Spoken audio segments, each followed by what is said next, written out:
And we're live. All right, welcome back to the All Things Aged Care Weekly Wrap-Up. My name is Anthony Nguyen, aged care recruitment expert and host of the Pioneers in Aged Care podcast. I'm the guy who's bringing sexy back to aged care through storytelling while simultaneously recruiting high-level clinical personnel and executives into the sector. If you're open to new opportunities in aged care, all you have to do is connect with me on LinkedIn or send your CV to anthony@acrex.com.au. Next, we have Robert Covino, founder and CEO of Mirrors Australia. He led the creation of technologies like Mirrors Metrics and Care Minute Manager, and now Mirrors Plus, an AI-powered platform uniting software and data to streamline everything from admissions to compliance. The magic doesn't stop here, as they have a whole suite of offerings to unveil soon as they move towards a never-ending goal to #Make Aged Care Better.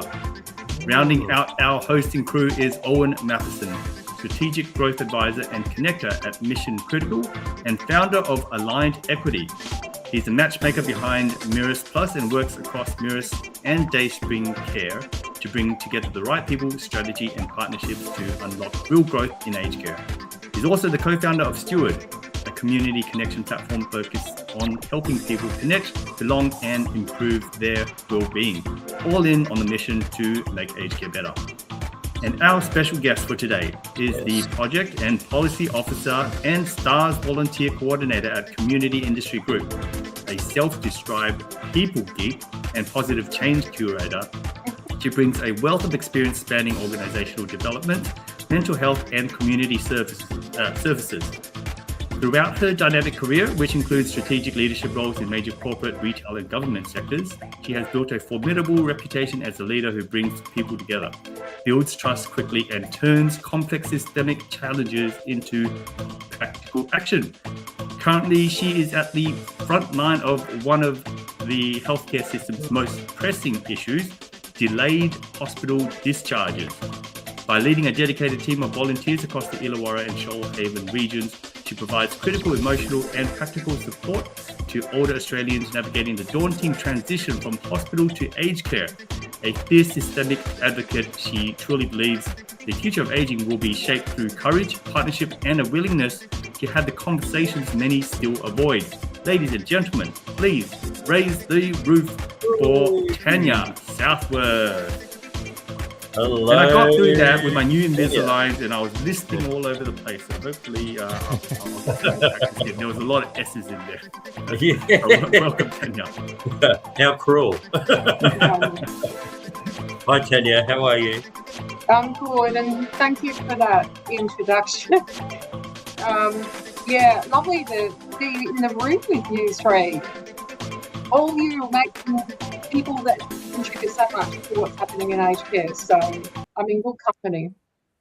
I was just thinking those beats weren't going to stop. We were into our afternoon. It's Friday. We just kept going. Keep on dancing. So I wanted to start out where, you've done a few things over the years, Tanya, but take us back in terms of, it seems you've always been strategic and you've always been caring, and it's combining those two worlds. You started off in the Shoalhaven City Council, learning about the region and its needs, and that was an interesting role you had first up, industry innovation, and how that plays into aged care. Well, that wasn't first up. I mean, I had 20 years of a career before Shoalhaven City Council, so maybe I just like to read the, you know what? You know what happens is on LinkedIn, you kind of negate like the first half of your career. When you get to my age, you've got many years, and so you kind of summarize it. But I did work for Telstra and also David Jones in corporate world. Yes. Okay. Look, I worked very long hours, but they gave me a lot of opportunity. I learned a lot, and both of those organisations are very focused on their people and professional development.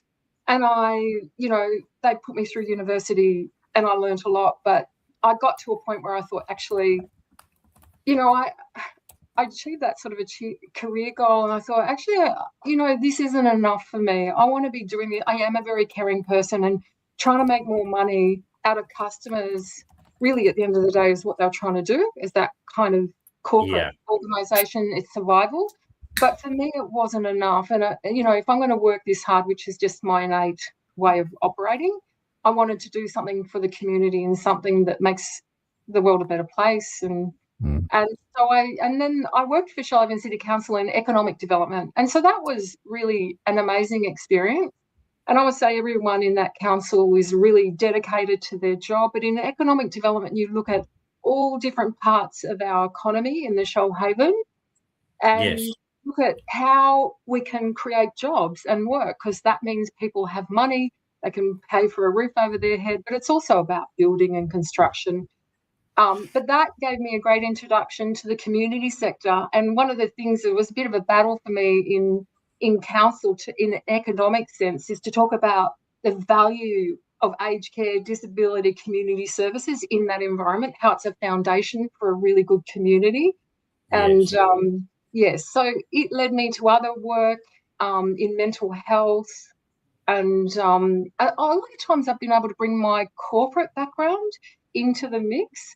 But one of the things I say to a lot of people in the non-for-profit world, which I have worked in for the last 20 years, is actually they're a lot more ingenious in the non-for-profit world because we don't have the money, but what we have to draw on is people's kind of sort of know-how and kind of we move faster too. So because you just got to get stuff done. And so I've really enjoyed that mix, kind of bringing some of that corporate, especially the technical know-how from Telstra. In David Jones, it was a customer ethos. In Shoalhaven City Council was that kind of broader economic kind of focus. But now, I work for the amazing community industry group with Nikki Sloan, Mark Sewell, and the rest of the team. And I'm coordinating the STARS volunteer program. So here I am at land now, and I'm sort of bringing it all together.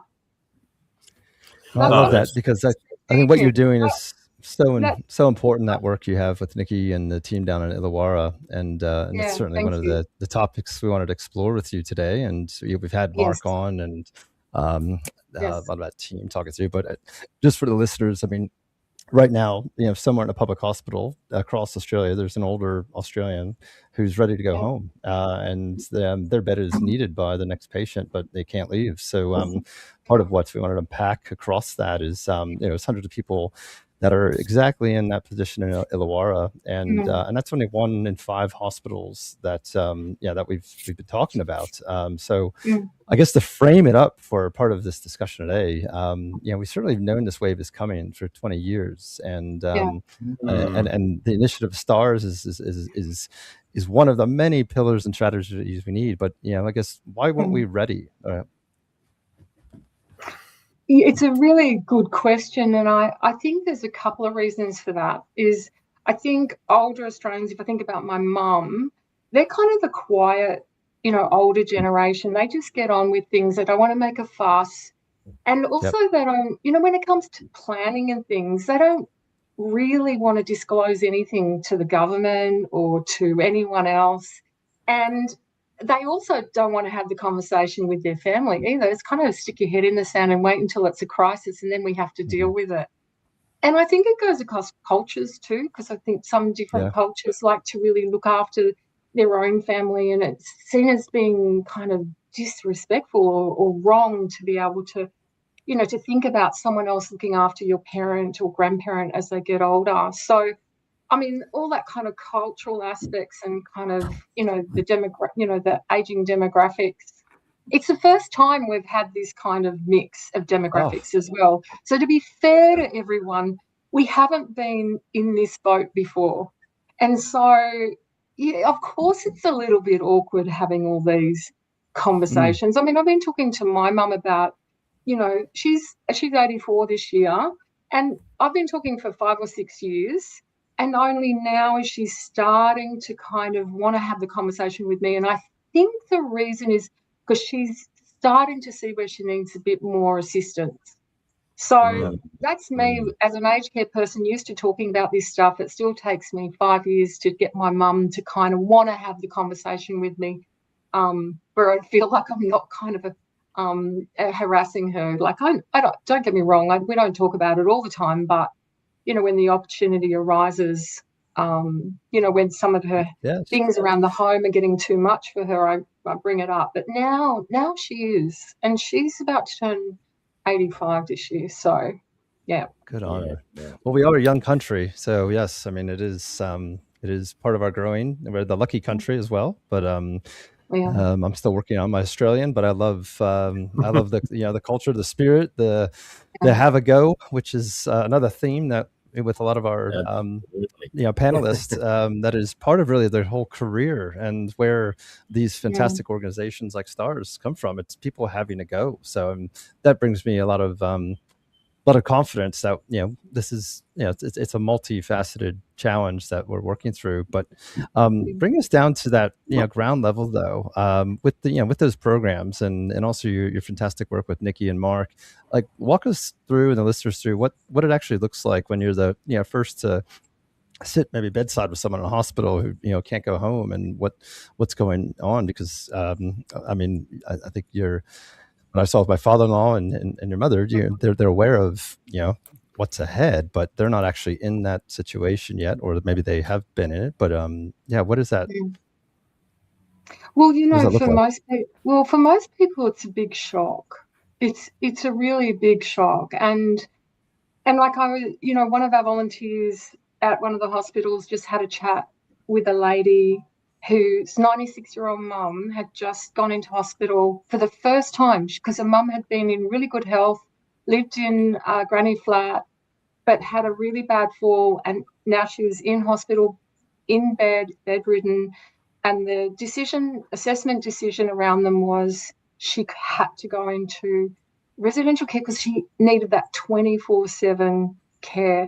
And what this lady said to the volunteer was, Mum and I just sat, and I sat next to the bed with my mum, and we both looked at each other and said, we hadn't planned on this happening. We had not planned on this happening. So if you can imagine what it's like as 90, because her mum still has very, cognitively, she's brilliant, but physically she just is unable to go home. But still, and her daughter's in her late 70s, and they had not planned on this, because I think they wanted, her to, like my mum, she just wants to die at home, nice and quietly, no fuss, no fanfare, no doctors. And that's their situation. And it's often the same, but for some, it's a bit of frustration, actually, because some people have done some planning, but what's happened is because of the shortage of beds and services, they're just not available. So for some people, it's a bit of frustration. What do they do? How do they approach those circumstances? So our volunteers are great advocates for what they can do to go visit different aged care providers. We make sure that the full story behind the person in hospital is shared with their permission, because sometimes we find only the clinical information, which is critical in the transition, is well understood. But some of the career background, like one guy, he was a footballer and he was a mad Essendon fan, and he had grandchildren that had played for Essendon. Like, this is his biggest story. And so we share that with aged care providers as well. And aged care providers tell us that's really useful information for them to know as well, because they want to know the whole person. So it's this kind of, but there is a lot of, when I say frustration, it's quite frustration. Like, no one in these circumstances, very few want to really shout out and complain. I get some people in the media wanting to interview, and families just, they're going through, it's so traumatic. They just don't want to talk to anyone more broadly. But what I talk to them about is sometimes we need to talk to some people and share this story and maybe de-identify it, which is what we always do, so people understand the complexity, so we can learn from that complexity on ways to do better. That's what STARS is part of the Bit Broader Task Force. We collaborate really heavily with the hospitals, and all our referral process, I work really closely, all our volunteers work really closely with the social workers and the nurse unit managers and nurses. Like, it's a real collaborative effort. But still, for the older person, it's sometimes incredibly confusing. So we're always, our approach it has to be adjusted depending on the older person and the family. And not every older person needs a STARS volunteer. You know, many older people are all over this and they're just a bit frustrated because actually it's quite a complicated process to find, to get into residential care. And now it's complicated to try and organise home care as well. So... Well, there's a program I think we wanted to hear more about, STARS, for those that aren't aware of it, because it's such a fantastic outcome, and you've given a little bit of taste of it. But you know, STARS came out of a real crisis, right? It was funded by New South Wales Health because the bed blockage, you know, started to become chronic, and you know, with that, you know, what was the program designed to fix that the system couldn't? Well, we knew that there's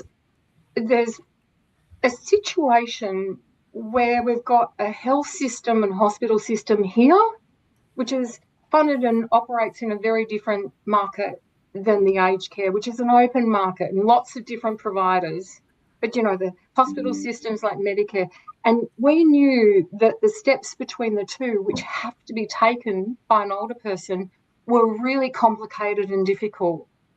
And also we knew that sometimes there's a lot of family dispute and there's a lot of debate about is this the right move? And we just knew that if people had by their side someone that actually was used to these conversations and helping people work through maybe how do you make this decision so everyone feels and knows it's the right decision, and also how do you navigate aged care and what is aged care, because a lot of people think it's a terrible place because of all the media years ago, but what we also highlight is how many changes are in place and how amazing our providers are, especially in the Illawarra and Shoalhaven, because we work so closely with them. And we have an iPad, we show them images and photos, but we also share our own stories because most of our STARS volunteers, so there are requirements. Not everyone can become a STARS volunteer. You do need to have that aged care experience. And a lot of our STARS volunteers do have from working in aged care, but I also have STARS volunteers who have extensive experience from supporting their loved ones. Most of our volunteers have both. I find most people these days, if you work in aged care, you've also supported your families. And they need to have a national police check and they need to have referees, and then we provide them with ongoing professional development ourselves because we realise the work is, you know, does require some nuance. You know, there's knowledge of aged care, but there's also being able to communicate to an older person and a family in a crisis in a hospital context. So that's the work of STARS. But the reason why we were created is we just knew that that everyone was doing their best in their own lanes, you know, to help the older person, but no one was kind of working across those functions to build a bridge. I think that's the way Nikki sort of explained it to me when she was talking about what she envisaged STARS volunteers to do. Like, I think obviously this work will be paid workforce, but I sometimes wonder if you were paid, I don't know whether I'd have the volunteers I've got now. They're like, I have CEOs that are volunteers. I have someone that's been, so from a disability background but has supported both his parents. I mean, I have this wide range, and I always wonder, look, it would be great if this was a paid function and role, but would I get these people with this extensive background offering their time in the same way?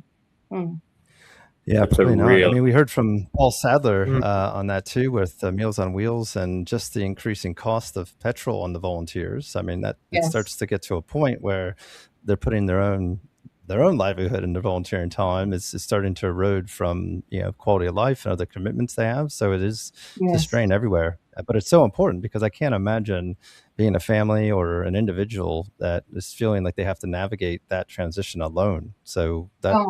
Hats off to you on that.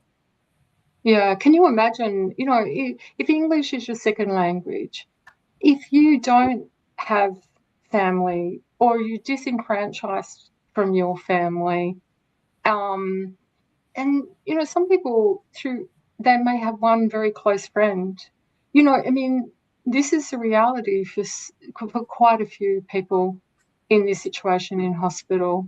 And some people, like the average days for an older person's average day for all of us, going to hospital is 3 days. So that's what hospitals are designed for.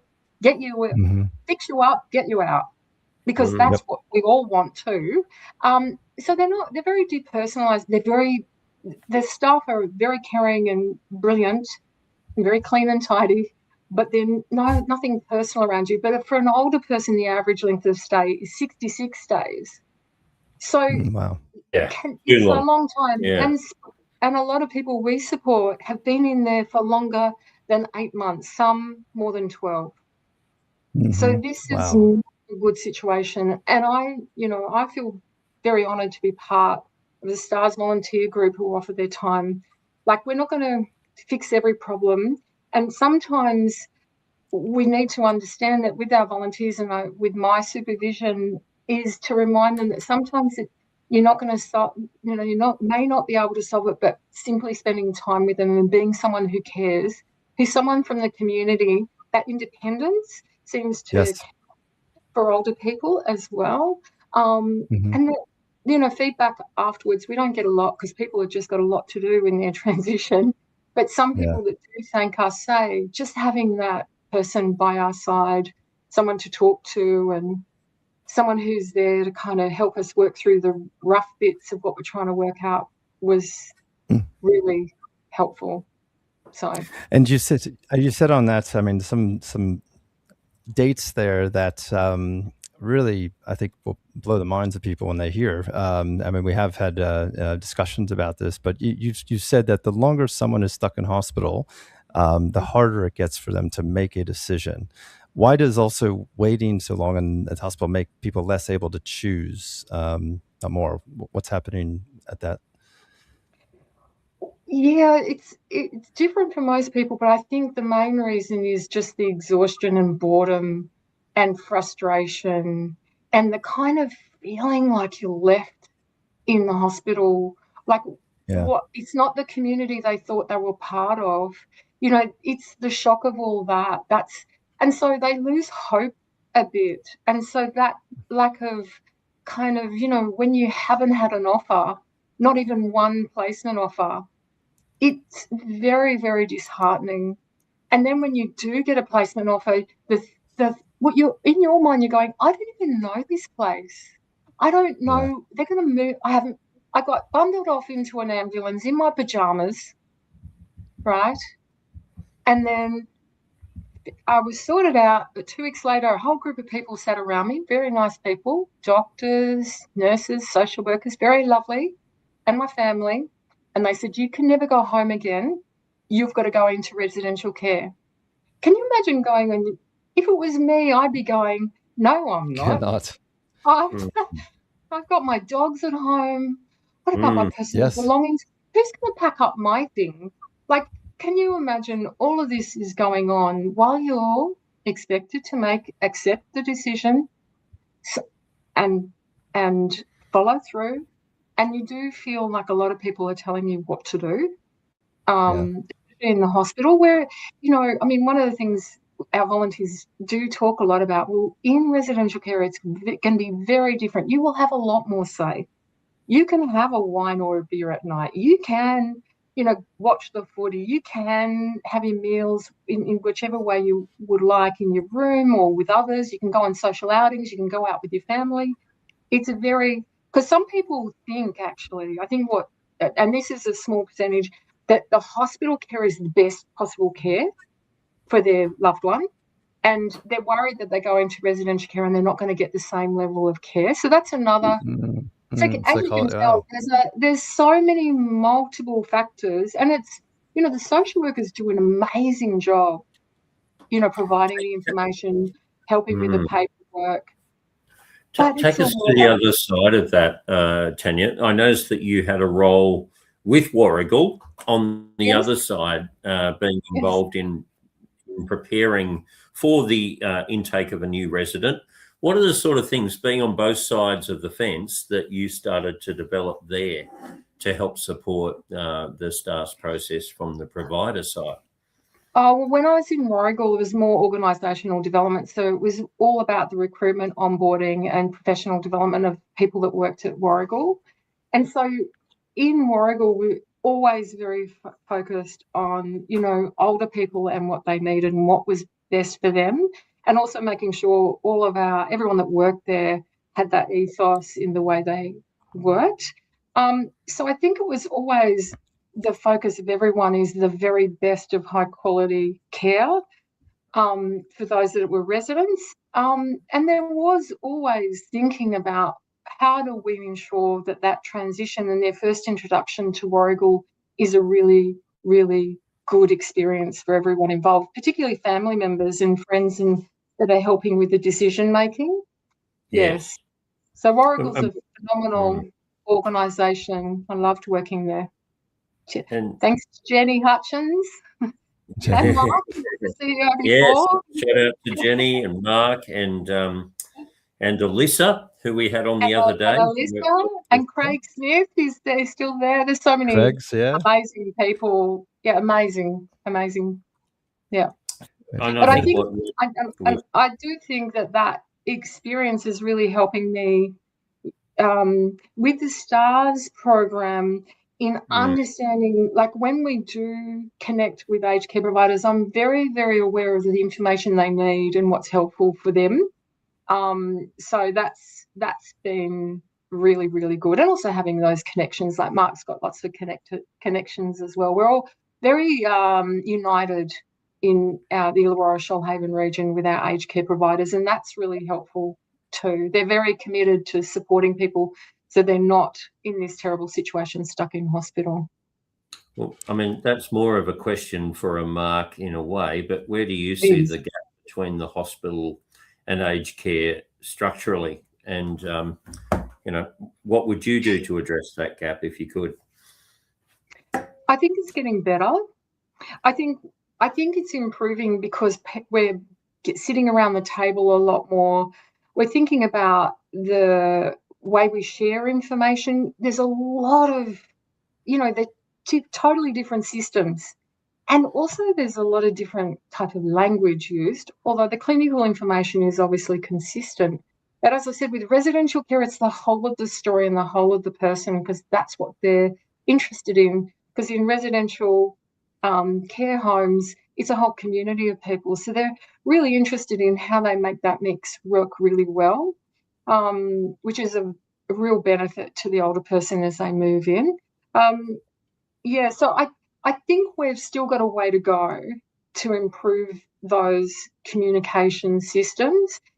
And because they're functionally and politically, you know, from a systems perspective, they're totally separate. But I actually think they kind of should sit all under the health. I don't know. I'm you know, Mark and Nikki and Jenny, and there's many other people that would probably have greater insight onto how that could be improved. But I just see it's that disconnect, because how can an open market work really well with a, you know, government Medicare funded market? And I know people want to make that work, and things are on its way. And that's good to hear. Health and Aged Care Task Force comes in, because you're trying to give a voice to all of those stakeholders around their view of the world. You're all climbing the mountain, but you're at different parts of the mountain with a similar vision in mind, but different perspectives. Yeah. Can I give you an example? And I hope Nikki doesn't mind, but there was a CI group had a forum the other day, and that was brought together health, hospital and aged care and home services. And one of the things they came up with was, you know, when someone does get bundled off in the ambulance, what they don't take with them is some of the really important information that helps them in the hospital, like, you know, their medications, their service providers, and all the rest of it. So, I mean, in my local community, there's the Lions Club have created something you can keep on your fridge. So now what that group, though, are going to do through CI Group and Nikki Sloan driving this is to create that kind of resource that everyone can have, but particularly older people can sit on their fridge or something like that. And then when the ambulance driver comes, fix you up. Is that right?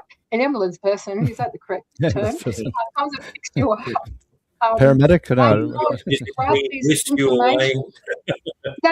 But they grab this critical information, because that critical information, what that does, it'll speed it up from a hospital perspective. And who is this older person connected to? And I think, Rob, you were talking about your systems, about, the older person and the connections that they can have that really can help them age well. It's a similar principle, but it's something that the physical, Well, it'll be a do game. you have magnets for your clients? What was that? The fridge magnet for the clients. I'm trying to make light of it, Tanya, but something about the old, plumber and the handyman and everyone else you need on the fridge. Why aren't we looking at the fridge? It's a good, simple solve. I mean, to Tanya's point, this is a different generation. And why not? I mean, the generation that's not online, they still probably go to the post office to pay bills. I live in Barrel, so I mean, my demographic is a lot of that. I've got a post office, and there's like a huge line of everyone paying bills. I'm like, there's something called the internet here, guys. But anyway, it's just how they. I mean, how they trust it, but it's also a social outing. I mean, that's a purpose. It's another activity in a week and a day and everything that they even look forward to, because then they run into people, they socialize, and I can I've seen the journey play out many times before. Tanya, I did love to explore some of that too, because we're actually working with the first provider-led program to also address this. So Chris Marmolosis, who's the CEO of Whitting Group, and Mark and Nikki are also joining forces now. But provider-led group is a big, I guess it's a big step change, because most of those initiatives have been coming from the outside into the providers, and the providers really looking at it as I don't want to say a transaction, but they've been looking at it through a different lens, as opposed to really, all right, let's all together raise up and help our acute sector and those patients really have a better experience.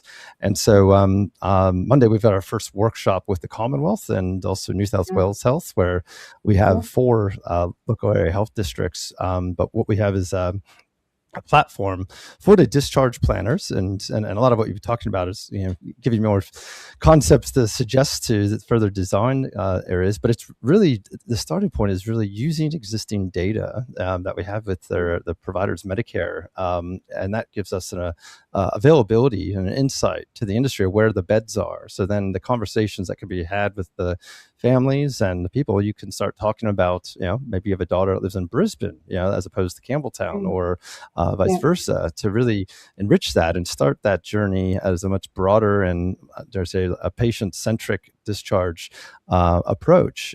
Because the outcome that, one of the outcomes we're certainly seeking to measure is bringing those discharge wait times down, but also under principles that we don't want everyone to have to do more work for this too. If the data is already there, such as from the aged care providers, that is an insight then the hospital could have access to, that can really start those conversations on a more structured and meaningful ground. And then programs such as yourself and tying into that is really just an extra layer that I now appreciate from the descriptions you've given to that whole process. So thank you for sharing that, because that's this is a complex challenge, and it requires many different parties and individuals to come together, which which Nikki and Mark and now Chris through his collaborative healthcare initiative and the providers he's been able to bring on this journey. He's got now close to 100,000 beds of the industry now signing up for this actual disclosure, if you will, to give consent to open that data to to these personas to really tackle this head on. But this is just chapter 1. So look forward to continuing this conversation with many other outcomes there.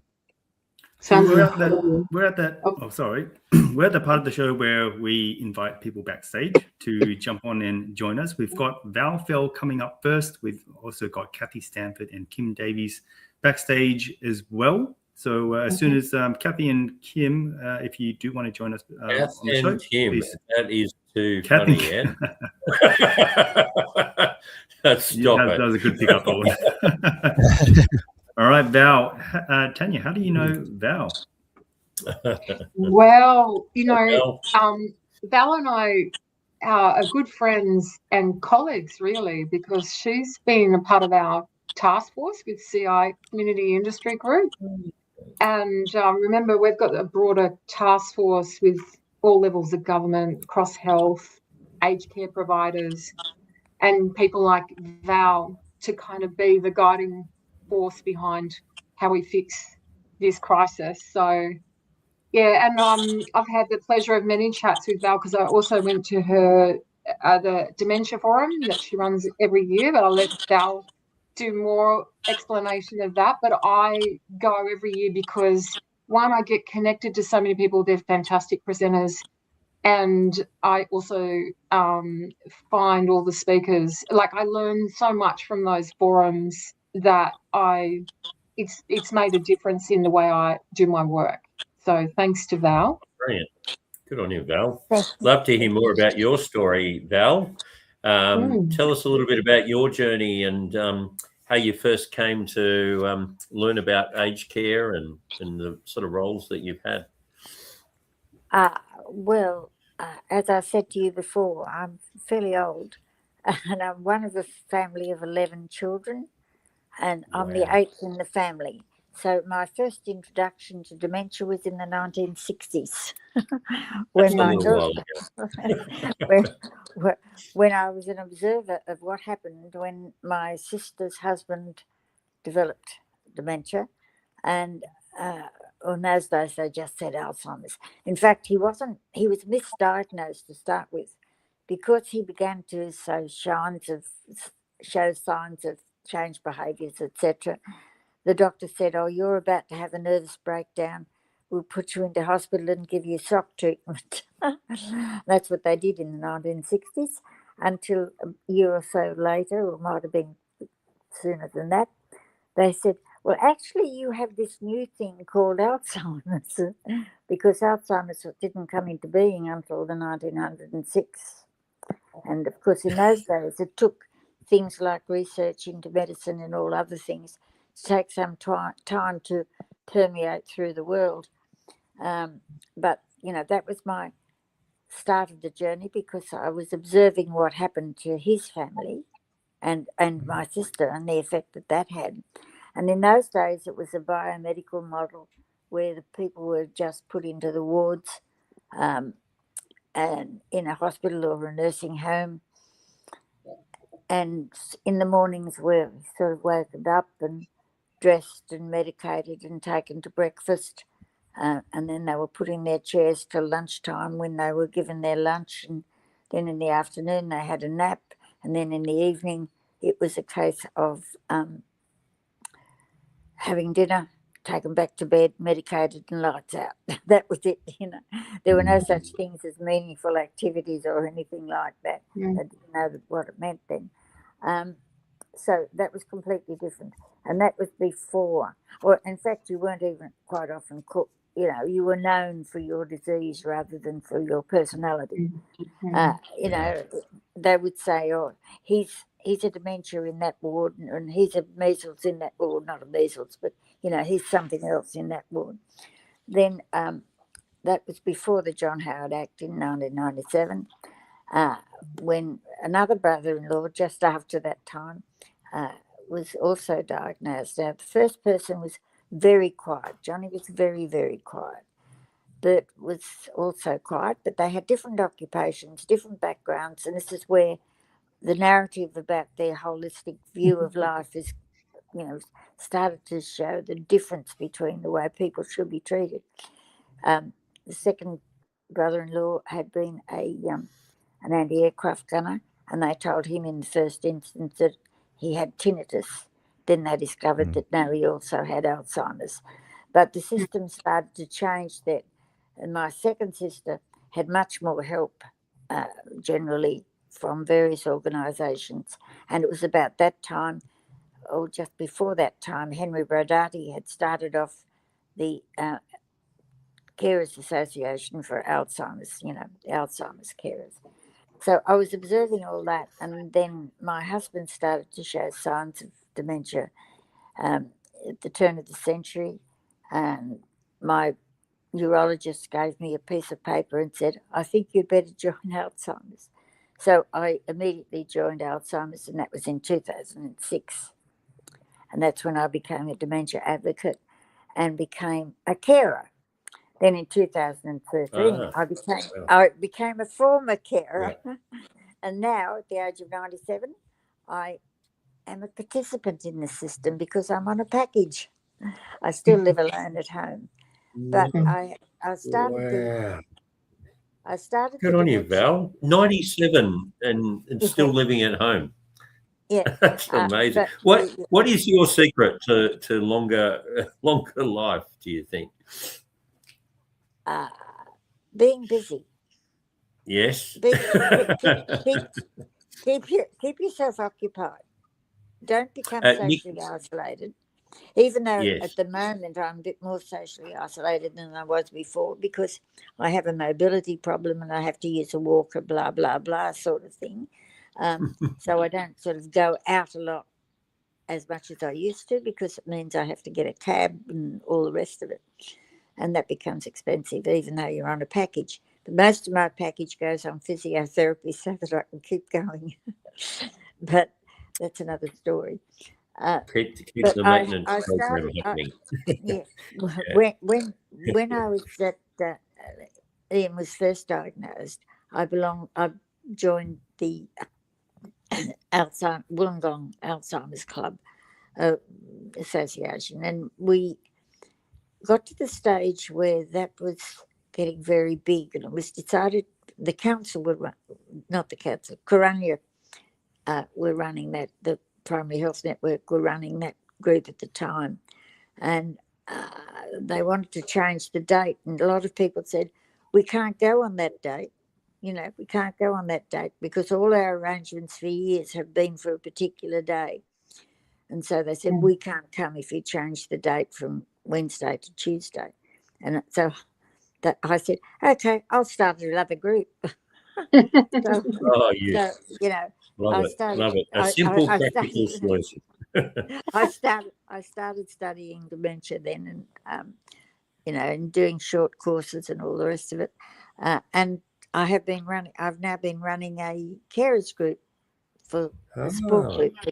It's a Coronal Dementia Carers Support Group, and we meet once a month, and I get about 20 people a month there. That's great. There are more people on the list than that, but then from that on, I became part of OPAN as well, and also I'm a member of COTA. I'm a life member of Dementia Australia, a life member of COTA. And I'm also on OPAN, and on the Association for Intergenerational Education, which I have an interest in as well. Intergenerational. Oh, that's really interesting. So, are you working with the other generations as well, Val? Have you got some young people? Tell us more about the intergenerational, because that's pretty interesting. Actually, for the last couple of years. I came across intergenerational education about 2015 when one of the dementia research groups had a conference in Sydney, and I went to that, and there was a young child there who was asked to do a presentation, which had resulted from the fact that when she was in 5th class at the end of the school year, she was asked her class was asked by the teacher to prepare a presentation for the end of the the end of the year stuff when they all had a story to tell. And this child decided to write about her grandfather who had Alzheimer's, and she wrote about what it was like to have a grandparent who had Alzheimer's. And she not only wrote about it, but she made videos. She did all kinds of things, drawings and paintings. And she presented that at the Wesley Mission to a conference of about 1,000 academics. Wow, amazing. And that started the original Kids for Dementia, because her teacher took the work to the University of New South Wales. Belinda Goodenough picked it up, and we started to look for schools to take it on. But then funding ran out and it sort of died a bit. But now in the last couple of years, there's been an association of intergenerational practice formed, and it's a big thing at the moment. But my part in it with more recently has been, you can imagine, at 9 o'clock in the morning I might have a call to go to school. I go on Zoom. Go back to school again, Val. At 97. I go back onto Zoom, and I'm linked in with a class of children, usually about fifth class, or we have done some with the second student, and an activities officer at a residential facility where there are about a dozen people who are residents in the activities room, and a fellow called Greg Cronin who coordinates the whole thing. And then there'd probably be about 2 or 3 of us from the community who are on the third piece of the triangle. And we have a lesson. And the lesson is usually about something, it has to be something out of the curriculum. And so it can be on sport, it can be on geography, it can be on resilience, it can be on all kinds of things. And so we spend a whole lesson talking to one another on Zoom. And the children develop such an empathetic attitude towards the older people that it's quite fantastic. And the older people have a chance to talk to the younger people. And the younger people learn that older people are still people. Yes. And the conversations flow. And in fact, there's one of the schools who regularly goes to visit the people in the older school, in the residential facility. You know, they exchange things on Father's Day, Mother's Day, and all this kind of thing. And that is essential. And it means that when I want those kind of lessons to go on in sort of a number of years until you get to year 11 or 12, when you find that there is a pathway to working with older people. And you'll find the students, and I've talked to university students as well on this, are more inclined to go out and say, well, if people offer them a job in aged care, they might take a job in aged care instead of being told by others, oh, you don't want to do that, you know. Because they can develop their own ideas by having had contact. Because these days, with the mobility of the people in general, there are a lot of younger people out there who never have conversations with older people because their relatives and their friends live in another street, another town, or even another country. And so they haven't got that opportunity to exchange things. Whereas when I was younger, what did you do on Sundays? You went to visit grandpa or grandma. Same. Yeah. Those were the days. The Sunday roast. We'd all gather around for the Sunday roast. I do want to, while there's a moment to respond here, Tom Simons, the CEO of Ageing Australia, doing a great job. Raise the roof for Tom and all the amazing team at Ageing Australia doing their thing. They've definitely got the attention of the mainstream media around the under-planning for residential care. I mean, you're an anomaly, Val, that 97, you're still living at home. So there is hope. But what did you make of the recent, have you seen the recent media in some of the changes, proposed changes to aged care and how we care for the next generation coming through? Because we're going to have more 80-year-olds than any other time in history. Yeah, that's as the boomers come through. Well, look, the whole thing is, the reason we are in this position is that we have not had planning for the last 10 years. In this particular area, there hasn't been a new facility built in the last 10 years. Simply because it means that we haven't sort of come to grips with the fact that we need to plan ahead. And that's where the Illawarra Task Force comes into being, because one of the things on that, Tanya, as you will know, is we not only have the federal government in the form of those present would be, excuse me, the local representatives of the federal government.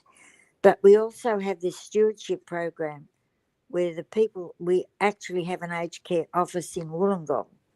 And we've had a couple of people from that particular office who attend the task force. Yes. And so we've got that. We've got providers.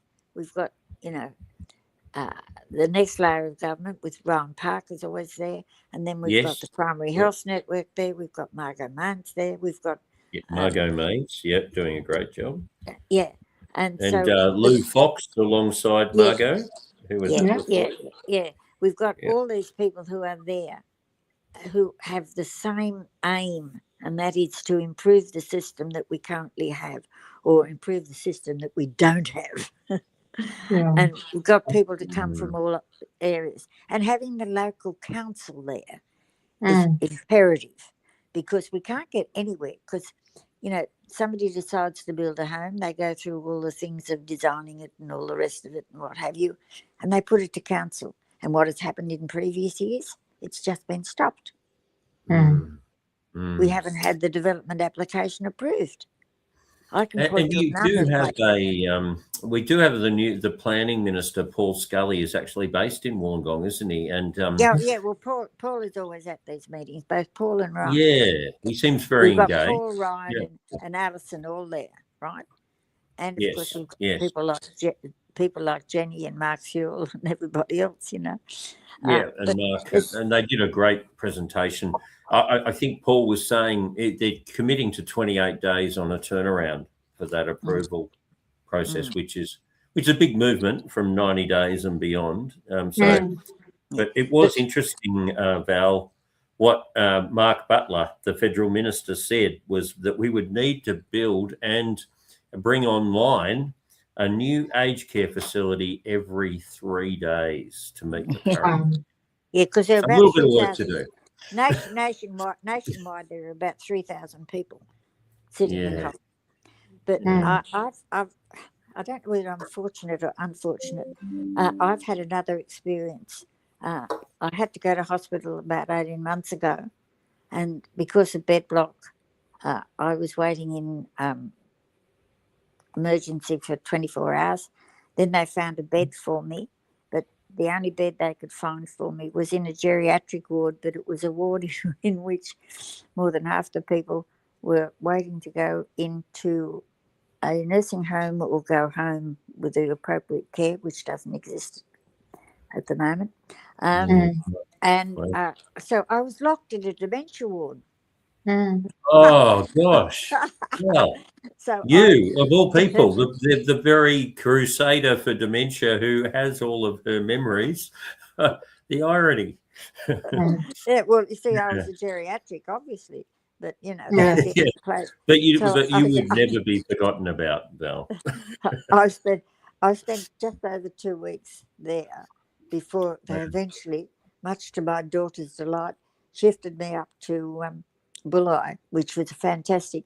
The difference between the two places, the ward, which I understand is no longer being used for that purpose, it's been changed. Hospital system has changed it around.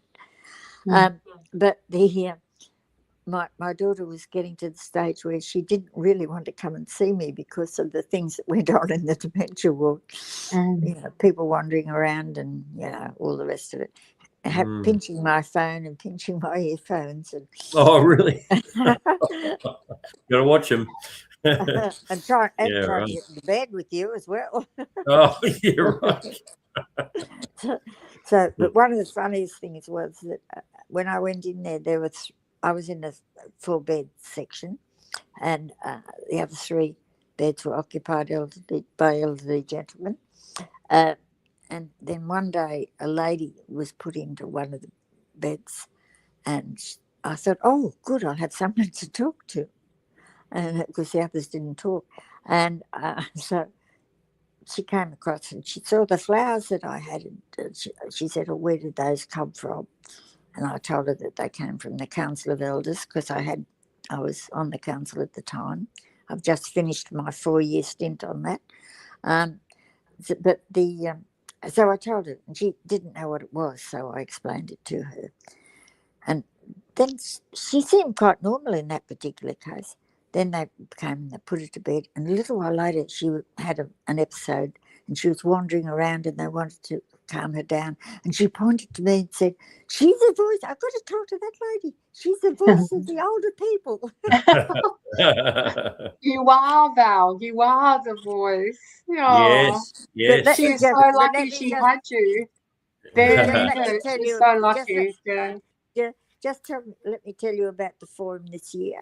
The forum this year will be at the Frat. This is the 15th one. And it will be on the 9th of September.